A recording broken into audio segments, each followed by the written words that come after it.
Hi everyone, in front of me I've got a VIVO Y97 and let me share with you how to set the camera timer on this device.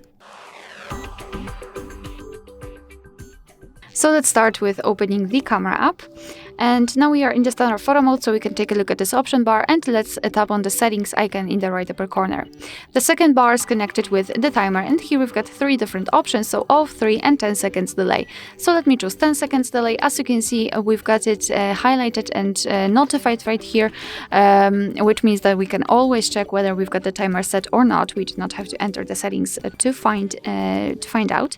So now all we have to do is to tap on the shutter button, and from now on your device will count down from 10 or 3, depending on which option you've chosen, and after the time it will take a photo.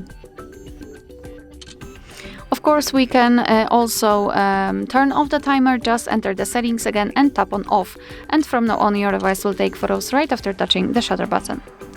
Alright, so that will be all. Thank you so much for watching. Please hit the subscribe button and leave the thumbs up.